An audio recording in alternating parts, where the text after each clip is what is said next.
लोग पढ़ेंगे छठ पूजा पर निबंध लिखना। ये बहुत ही इंपॉर्टेंट होता है, किसी भी एग्जाम में पूछ लेता है, खासकर मैट्रिक और इंटर पूछता है। पूजा हिंदुओं के प्रमुख त्योहारों में से एक है।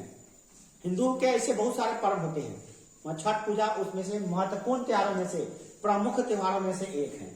सामान्यतः यह त्योहार मुख्य रूप से कहां पता है? बिहार में, झारखंड में, पूर्वी उत्तर प्रदेश में मुख्य रूप से मनाया जाता है। ऐसे तो ऑल ओवर पूरे इंडिया में मनाया जाता है, पूरे भारत में त्योहार मनाई जाती है, मगर मुख्य रूप से याद रखिएगा बिहार, झारखंड, उत्तर प्रदेश का कुछ हिस्सा में ज्यादातर मनाया जाता है मुख्य रूप से।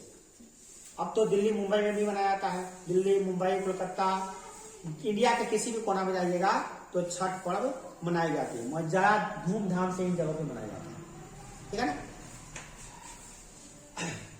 इसके अलावा छठ पूजा विदेशों में भी धूमधाम से मनाया जाता है। विदेश में मतलब अमेरिका, जापान, चीन, ऑस्ट्रेलिया, जहां जहां पे लोग रहते हैं वहां पे भी छठ पूजा बहुत धूमधाम से मनाया जाता है। इस त्योहार में भगवान सूर्य और छठ माता की आराधना की जाती है। मतलब छठ पूजा में मुख्य रूप से क्या होता है? मुख्य पूजा में भगवान सूर्य जो है उनकी उपासना की जाती है, उनको प्रणाम किया जाता है, उनको अर्घ दिया जाता है, और छठी मैया की भी पूजा की जाती है। हम लोग कहते हैं छठ पूजा, और छठ पूजा में दोनों चीज शामिल है। एक तो छठ पूजा भी होता है और दूसरी बात सूर्य की उपासना भी होती है। तो शाम घाट होता है, इसमें हम लोग शाम डूबते हुए सूरज को अर्घ देते हैं। और फिर विनैया घाटे होता है जिसमें हम लोग घोड़वा घाटे, जिसमें हम लोग उगते हुए सूरज को अर्घ देते हैं, उनको प्रणाम करते हैं, है ना। तो सूर्य भगवान की भी पूजा होता है। यह प्रसिद्ध त्योहार हिंदू कैलेंडर के अनुसार कार्तिक महीने में मनाई जाती है। कब मनाई है? कार्तिक महीने में, यहाँ पे छूट गया है, कार्तिक महीने में मनाई जाती है हिंदू कैलेंडर के अनुसार, ठीक है ना। नेक्स्ट यहाँ जो होता है ना, ये छठ पर्व जो है मुख्य रूप से खास तौर पे महिलाएं जो होती है ना, महिलाएं खास तौर से इसे मनाती है। ऐसा नहीं है कि सिर्फ महिलाएं ही मनाती है, जेंट्स लोग भी, मतलब जो पुरुष वर्ग होते हैं वो लोग भी छठी मैया का व्रत रखते हैं, छठी मैया की पूजा करते हैं। मगर ज्यादातर महिलाएं जो होती है ना वही छठ पूजा में भाग लेती है, छठ पूजा करती है। यूं करती इस पूजा में छठ माता की आराधना की जाती है और सूर्य को अर्घ देने का विशेष महत्व होता है। छठी मैया का पूजा कीजिए, सूरज भगवान को क्या कीजिए? अर्घ दीजिए, है ना, अर्घ दीजिए। छठ मुख्यतः जो होता है ना 4 दिनों तक चलने वाला त्योहार है, मतलब कोई 1-2 दिन का त्योहार ये है नहीं, मुख्यतः 4 दिन। ऐसे तो 5-6 दिन लग जाता है इसमें, मुख्य रूप से 4 दिन इसको मनाया जाता है, ठीक है ना। इसकी शुरुआत होती है कहां से? नहाए खाए से।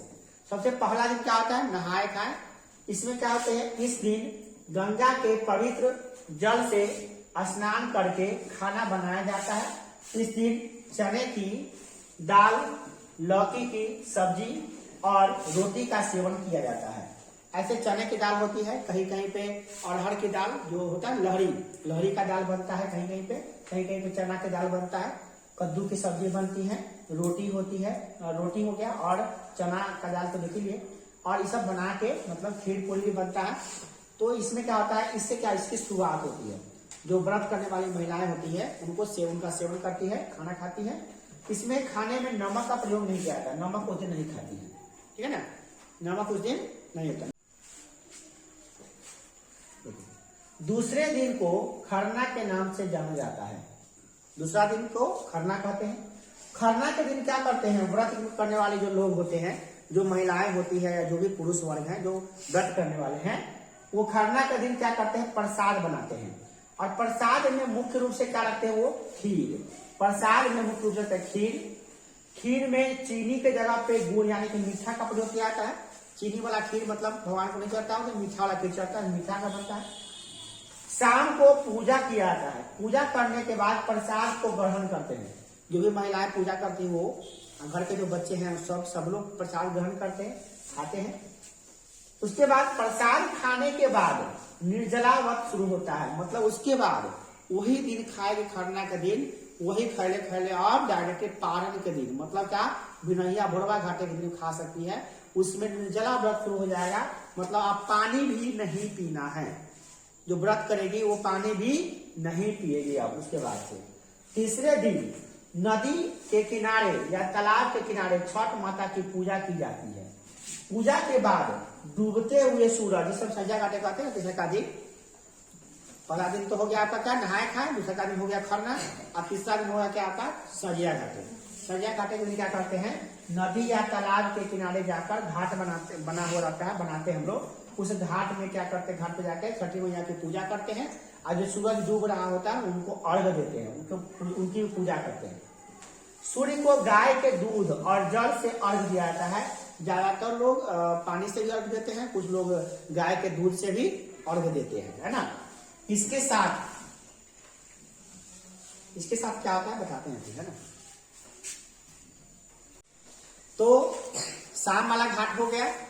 अब बात करते हैं शाम वाला घाट में की छठ का विशेष प्रसाद जो है ना, जो शाम वाला घाट है ना, जो विशेष प्रसाद होता है ठेकुआ।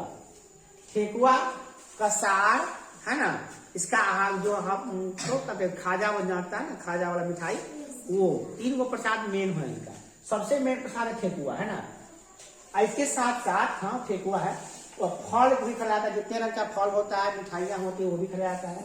इस त्योहार के आखिरी दिन सूर्य के उगते ही सभी के चेहरे खिल उठते हैं, क्योंकि अब बिनैया घाटे के दिन ही होता है ना, सब लोग अपने घाट पे गया आराम से, जैसे सूर्य भगवान उगे सबका मन प्रसन्न हो गया। बच्चा क्या होता है, व्रत करने वाले पुरुष और महिलाओं द्वारा उगते हुए सूरज को अर्घ दिया जाता है। पहले अर्घ दिया जाता है, ध्यान दीजिएगा, पूजा पाठ जाता है। सूर्य को अर्घ देने के बाद व्रत करने वाले लोग प्रसाद खाकर अपना व्रत खोलते हैं, मतलब व्रत को तोड़ते हैं। तब जब वो प्रसाद थोड़ा सा वहां पे घाट में मिलता है, थोड़ा सा खा के प्रसाद को व्रत तोड़ते हैं। उसमें भी लोग अदरक मीठा खाता है ना, पानी पीता है, शरबत बना के, है ना, इस तरह से व्रत को तोड़ता है ना। इसके बाद सभी लोगों के बाद को प्रसाद बांटकर पूजा संपन्न की जाती है।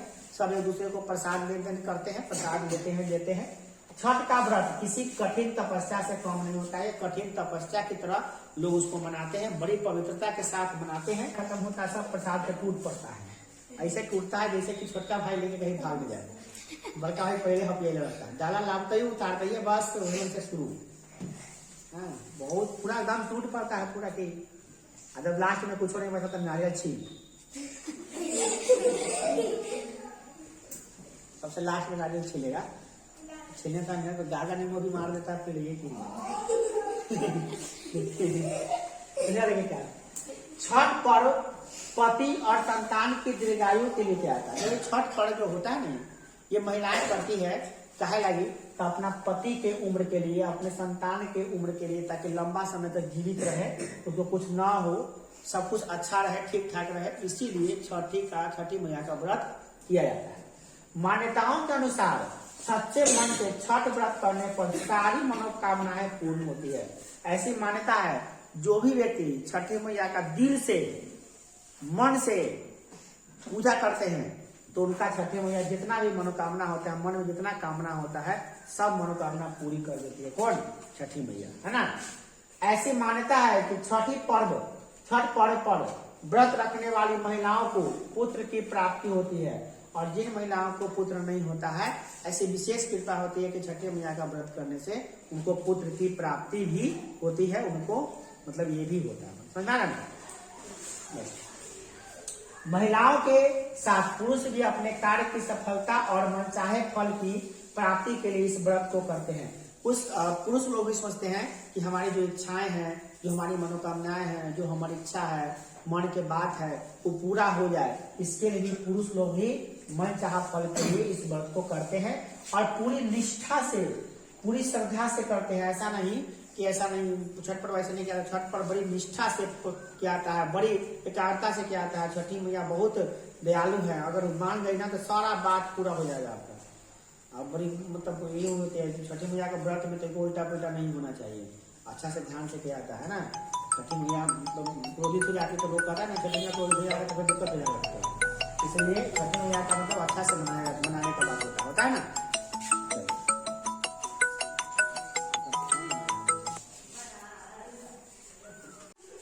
बात समझाओ मत। देखिए ऐसी मान्यता है कि छठ पूजा की जो शुरुआत हुई थी वो महाभारत काल में हुई थी। सूर्य का जो पुत्र है ना कर्ण थे, और कर्ण घंटों पानी में खड़ा होकर क्या करते थे, सूर्य को अर्घ दिया करते थे। कुछ ऐसी भी मान्यताएं हैं कि जो द्रौपदी थी ना, द्रौपदी अपने प्रियजनों की लंबी उम्र की कामना के लिए द्रौपदी जो थी वह भी नियमित रूप से सूर्य का आराधना करती थी। द्रौपदी पहचानते हैं कौन थी द्रौपदी? पत्नी, हाँ। तो वो भी क्या किया करते थे, भगवान सूर्य की आराधना किया करते थे नियमित रूप से रोज, है ना। कुछ लोगों का यह भी मानना है कि श्रीलंका के विजय के बाद भगवान राम माता सीते जब वहां से आए तो राम राज्य की स्थापना करने के लिए कार्तिक महीने में शुक्ल पक्ष की षष्ठी को सूर्य की पूजा की थी। भगवान राम खुद जो है ना सूर्य भगवान की पूजा किए थे। कब? जब वनवास से वापस लौटे थे तो दिवाली मनाया गया। और दिवाली के बाद जब राजपाट चलाने के लिए जब अयोध्या में राजपाट चलेगा राम जी का, तो उसके राम राज चलने के से पहले राम जी क्या किए थे, सूर्य भगवान की पूजा किए थे। तो कुछ ऐसा भी मान्यता है। कुछ पुराणों की बात माने तो राजा प्रियव्रत ने पुत्र की प्राप्ति के लिए छठ का व्रत किया था। ऐसा माना जाता है, पुराण में लिखा हुआ है कि राजा प्रियव्रत है नाम का, राजा प्रियव्रत ने पुत्र की कामना के लिए कि हमको पुत्र की प्राप्ति हो, इसके लिए छठी मैया का व्रत किया था सबसे पहले। तब से लेकर लोग इसी तरह से अपने पुत्र की कामना के लिए, अपने पति सुहाग सलामत करने के लिए, अपने पति अच्छा रहे, हमारा बेटा अच्छा रहे, मतलब इसके लिए छठी का व्रत किया जाता है। ज्यादातर इसको लेकर के आता है ना, तब से लोग बनाते आ रहे हैं। इसके पीछे कई कारण हैं। एक कारण क्या है, सूर्य पुत्र कर्ण किया करते थे। दूसरा कारण क्या है, द्रौपदी किया करते थे। तीसरा कारण क्या है कि यहाँ पे देख रहे भगवान राम भी राम राज्य की स्थापना करने से पहले किए थे। और चौथा यह भी है कि पुराण के अनुसार राजा प्रियव्रत ने पुत्र की कामना के छठी का व्रत रखा था। तो यह भी चार कारण छठी मैया क्यों मनाया, छठी व्रत क्यों मनाया जाता है, ठीक है ना। तो इस प्रकार से ये छठ का व्रत हुआ और छठ का ऐसे भी हुआ। छठ का व्रत अभी आने वाला है, तो आप सबों को मेरी ओर से छठ पूजा की हार्दिक शुभकामनाएं। और इससे पूर्व आज धनतेरस है, धनतेरस, छोटी दिवाली और इसके बाद चित्रगुप्त पूजा आएगा, भैया दूज आएगा। इन सभी पर्वों को ढेर सारी शुभकामनाएं। और इसी के बीच में 14 नवंबर को बाल दिवस भी मनाई जाएगी। इसकी भी ढेर सारी शुभकामनाएं। बहुत पर्व ही पर्व है इस बीच में, यूं कह लीजिए कि प्रतिदिन कुछ न कुछ पर्व है ही। तो आप सबको बहुत बहुत धन्यवाद।